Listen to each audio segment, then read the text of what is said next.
Nah itu tadi ya, kita sudah dengarkan suaranya kalau di double starter itu hanya berbunyi cetek cetek cetek saja.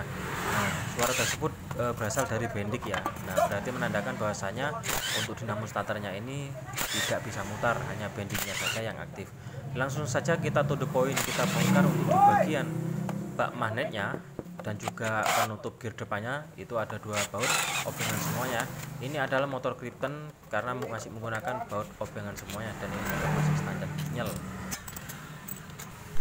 Setelah terlepas semuanya, kemudian kita langsung saja buka bagian kalter kirinya. Itu kita goyang-goyang seperti ini ya. Nah kalau sudah terlepas seperti ini, tuh coba perhatikan, gigi one way yang besar itu sudah nggak ada, dan juga gigi penghantar juga nggak ada. Nah kemudian untuk di bagian dinamo starternya itu ujungnya sudah aus ya. Nah kemudian langkah berikutnya setelah terlepas seperti ini, sudah kita analisa apa-apa saja yang mau diganti. Nah kebetulan ini orangnya bawa sendiri ya, mungkin tidak tahu dulunya pernah dipasang atau dilepas lagi kemudian minta pasang lagi atau gimana ya. Pada intinya orangnya ini bawa sendiri. Nah untuk langkah berikutnya sebelum kita pemasangan, kita lepaskan dulu untuk di bagian magnetnya ya. Jadi nggak bisa kalau nggak dilepas untuk bagian magnetnya, karena kita memasang gigi one way nya harus melepas magnet. Nah kemudian untuk di bagian pelepasan magnet itu kita gunakan tracker magnet seperti ini ya. Pokoknya kelasnya bebek Yamaha sampai sport itu rata-rata memakai tracker seperti ini. Berbeda dengan Fish Air ya. Kalau Fish Air itu tracker magnetnya berbeda lagi, hampir mirip dengan Honda kalau Fish Air. Tapi kalau Yamaha 4 tak mulai dari bebek sampai yang sport itu rata-rata memakai tracker yang satu ini. Nah jadi bentuknya seperti ini. Dan di sini saya pakai merek Grip-On ya. Untuk magnetnya itu saya nggak kelihatan itu ada tipe berapa itu ya. Pokoknya bentuknya seperti inilah ya. Nah kemudian setelah terlepas magnetnya, kemudian kita lepaskan untuk dinamo starternya. Kita coba lihat dari sini, kita getok-getok keluar ya. Oke, kita persiapkan wadahnya supaya tidak jatuh. Aduh ternyata bisa jatuh ndek oli, nggak apa-apa. Oke, ini nggak juga dipakai ya.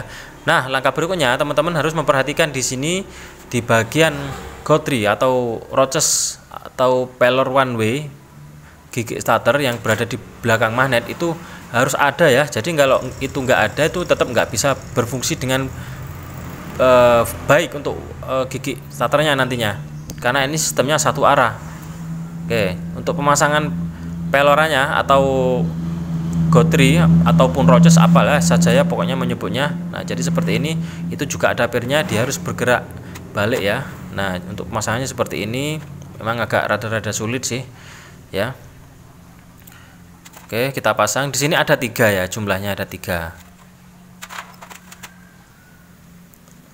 Oke, kita pasang ketiganya seperti ini. Kita pasang pirnya dulu, kemudian pelindung pir atau pendorong gotrinya, kemudian kita masukkan gotrinya. Nah oke, jadi seperti ini untuk cara pemasangannya.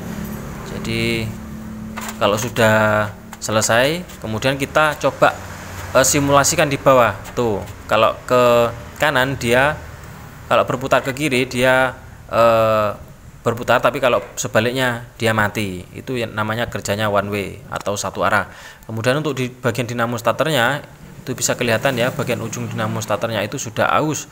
Nah di sini kita ganti juga dengan yang asli copotan. Nah oke teman-teman ya, saran saja sih, kalau teman-teman mau mengganti dinamo starternya punya motor Krypton ataupun Vega lama maupun Jupiter, itu kan serinya akan sama.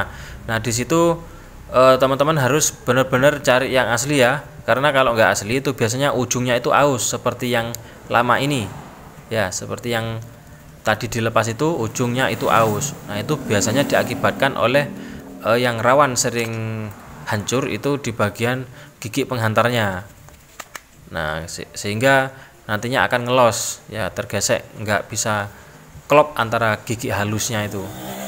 Nah kemudian sebelum kita pasang, kita bersihkan dulu terutama di bagian o-ringnya, itu jangan sampai ada yang pasir menyelinap ya nanti, karena ini posisinya di bawah berkaitan dengan oli, nantinya akan bisa rembes ya. Kalau ragu ya dikasih ditambahi lem auto sealer itu bisa. Oke, jadi seperti ini. Kita paskan dulu untuk sudut kabelnya ya, jangan sampai tertekuk-tekuk karena ini kabelnya sudah posisinya tua ya, jadi takutnya nanti patah atau gimana.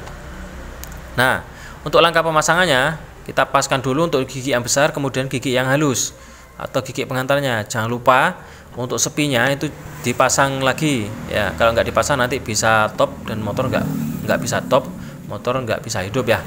Nah, setelah terpasang seperti ini, nah ini masih belum pas ya. Kita benar-benar mengepaskan di sini. Kalau ini nggak pas, pasti motor akan sulit hidup yang pertama. Kalaupun hidup, mesti nanti nggak akan normal ya. Oke. Langkah berikutnya kita pasang untuk bagian murnya, itu kita kencangkan ya. Oke. Kalau sudah terpasang seperti ini, kemudian langkah berikutnya kita langsung saja pasang untuk kalternya atau bak magnetnya. Di sini saya tidak mengganti untuk pakinya ya, karena pakinya masih bagus. Ini saya duga ini pakai merek Fuboru ya, untuk bagian pakinya itu memang terkenal bagus ya. Nah, kemudian kita paskan dulu untuk baut pengikat dinamo starternya dan juga pengikat kalternya seperti ini.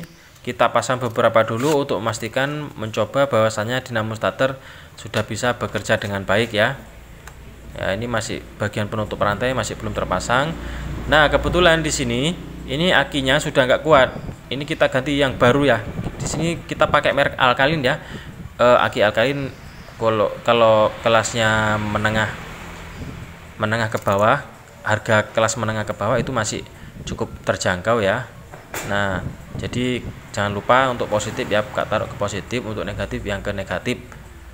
Jadi seperti ini ya. Jangan ragu ya, kalau untuk merek Alkalin di sini cukup lumayan sih, lumayan bagus untuk aki saat ini ya. Asalkan pengisiannya itu masih normal. Kita tes saja.